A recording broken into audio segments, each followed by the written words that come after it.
انہوں نے یہ دیکھا کہ یہ نوجوان جب گھر میں آتا ہے تو یہ اپنے والدین سے پہلے سے زیادہ محبت کرتا ہے، پہلے سے زیادہ ان کی خدمت کرتا ہے، پہلے سے زیادہ حسن سلوک کرتا ہے۔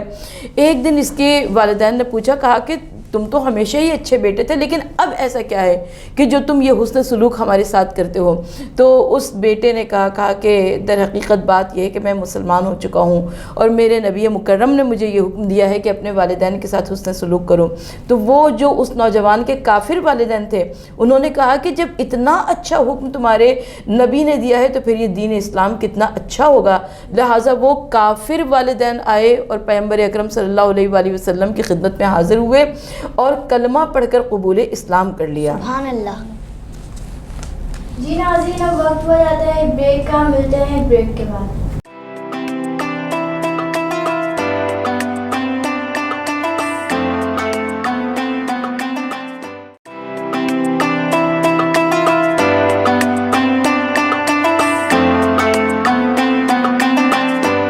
جی ناظرین، ہم بریک سے واپس آ چکے ہیں، آپ دیکھ رہے ہیں قائم ٹی وی رمضان ٹرانسمیشن۔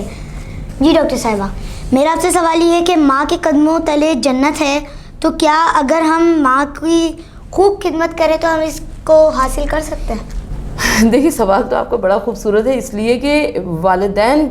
جو ان کا مرتبہ اور مقام مذہب اسلام نے بتایا ہے اس کا دنیا میں کوئی جواب نہیں ہے، لیکن ماں کا مقام، ماں کا مرتبہ اس لیے کہ کسی بھی اولاد کو دنیا میں لانے کے لیے ماں زیادہ زحمتیں اٹھاتی ہے، ماں زیادہ مشکلات اٹھاتی ہے، لہٰذا پروردگار عالم نے ماں کو بھی اس کا اجر و ثواب بھی زیادہ ہی دیا ہے۔ اب جیسا کہ آپ نے فرمایا کہ ماں کے قدموں کے نیچے جنت ہے، اب ماں کی تو کتنی ہی خدمت کریں وہ کم ہے، تو آپ جتنی ماں کی خدمت کرتے جاتے ہیں پروردگار عالم آپ سے راضی ہوتا چلا جاتا ہے۔ جب رب العالمین آپ سے راضی ہوتا چلا جائے گا تو آپ خود بخود جنت کے حقدار بنتے چلے جائیں گے۔ تو حضور نبی کریم صلی اللہ علیہ وآلہ وسلم مسلسل مسلمانوں کو راغب کرتے رہے، متوجہ کرتے رہے، بتلاتے رہے کہ دیکھو ماں کا مقام کیا ہے، ماں کا مرتبہ کیا ہے، ماں کی عظمت کیا ہے۔ ائمہ طاہرین علیہ الصلوۃ والسلام یعنی حضرت امام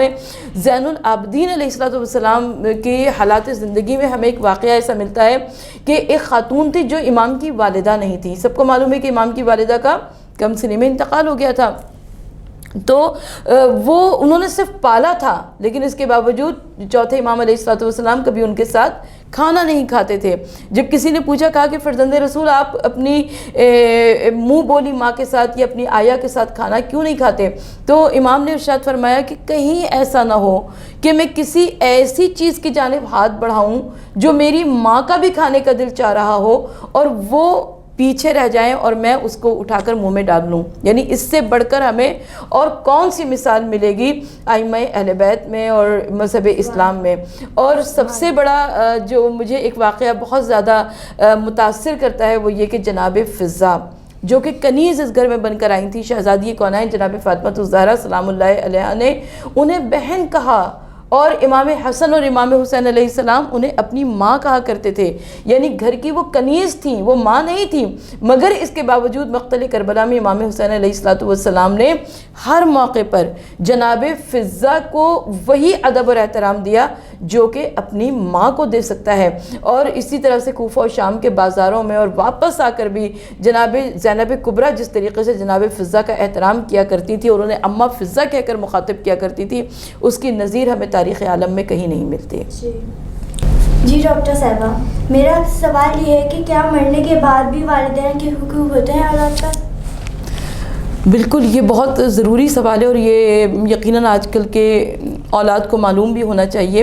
کیونکہ پیغمبر اکرم صلی اللہ علیہ وآلہ وسلم کی تعلیمات میں ہمیں یہی ملتا ہے کہ بہت ساری اولاد زندگی میں لائق ہوتی ہے مگر ان کے مرنے کے بعد وہ عاق والدین شمار ہوتی ہے۔ اور بہت سارے بچے ایسے ہوتے ہیں جو کہ زندگی میں اپنے والدین کی خدمت نہیں کر پاتے ہیں، لیکن مرنے کے بعد کیونکہ ان کے حقوق کو ادا کرتے ہیں لہٰذا وہ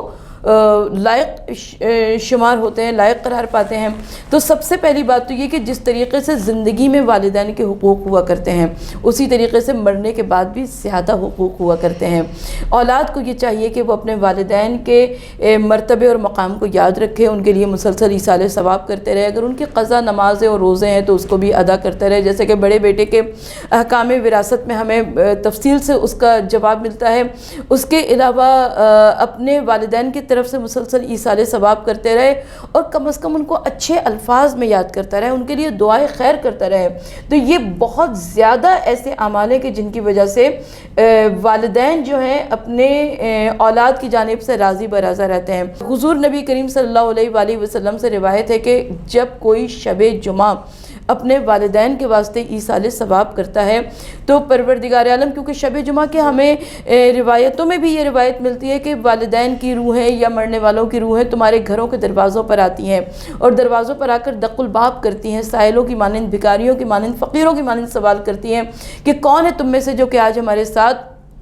ایک اچھا عمل کرے، کوئی بھی نیک عمل کرے، چاہے ایک روٹی کے ذریعے، چاہے کسی لباس کہنا کے ذریعے، چاہے درہم و دینار کے ذریعے۔ اور پیغمبر اکرم صلی اللہ علیہ وآلہ وسلم نے فرمایا کہ جو کچھ بھی اس کے اولاد اس کو دیتی ہے وہ صرف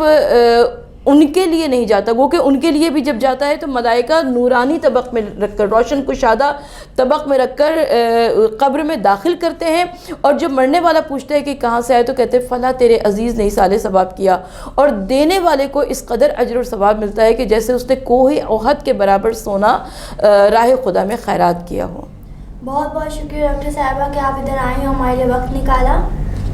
جی ناظرین، اب وقت ہو جاتا ہے اس پروگرام کے اختتام کا۔ ملتے ہیں دوسرے پروگرام میں، دیکھتے رہیے قائم ٹی وی رمضان ٹرانسمیشن کراچی۔